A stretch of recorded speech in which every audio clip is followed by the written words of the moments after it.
선거관리위원회 경력 채용 실태에 대해서 전수조사를 벌인 국민권익위원회가 50일 동안의 조사를 마치고 최종 결과를 발표했습니다. 최근 7년 동안 채용과 승진 사례 등을 들여다봤는데 부정합격 의혹자가 58명 추가 확인됐습니다. 취재기자 연결해 보겠습니다. 이승배 기자. 네, 정부 서울청사입니다. 기존에 알려졌던 것보다 적발된 건수가 더 많은 거죠? 네, 맞습니다. 권익위가 오후에 긴급 브리핑을 열고 선관위 채용 특혜 의혹에 대한 최종 조사 결과를 발표했습니다. 지난 7년 동안 채용된 선관위 공무원 경력 채용자 384명을 전수조사한 결과 353건을 적발했다고 밝혔습니다. 이 기간에 모두 162차례 경력 채용이 있었는데 104번에서 공정 채용 절차가 지켜지지 않았다고 권익위는 설명했습니다. 전체 64%에 해당합니다. 이 가운데 부정합격 의혹을 받는 사람은 모두 58명입니다. 전체 경력 채용자 384명 가운데 15%에 해당합니다. 세부적으로 보면 특혜성 채용이 31명, 합격자 부당 결정은 중복 포함 29명입니다.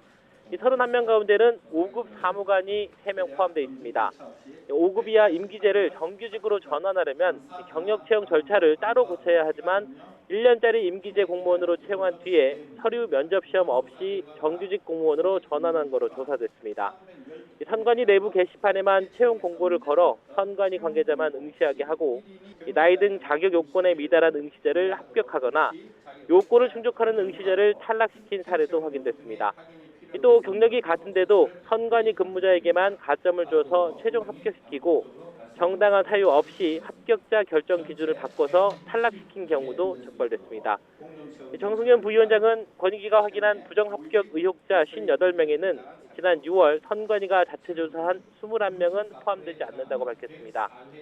부정합격은 아니지만 절차를 위반한 경우도 299건 확인됐습니다. 면접 때는 외부 위원을 50% 이상 위촉해야 하지만 내부 위원으로만 위원을 구성한 경우가 11개 지역 선관위에서 26건 적발됐습니다. 또 181명은 응시자가 제출한 경력 등 증빙 자료에 대해 검증 절차 없이 합격자로 임용한 것으로 드러났습니다.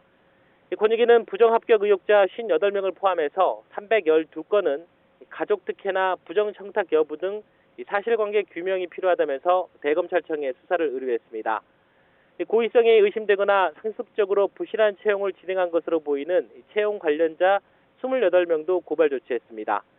권익위는 가족관계 등 특수성 여부를 조사하려면 개인정보 동의가 필요하지만 관련 자료를 충분히 제출하지 않았다면서 그래서 실정법을 위반한 선관위 채용 담당자만 고발하고 나머지는 검찰에 수사 의뢰했다고 말했습니다. 지금까지 정부 서울청사에서 YTN 이승배입니다.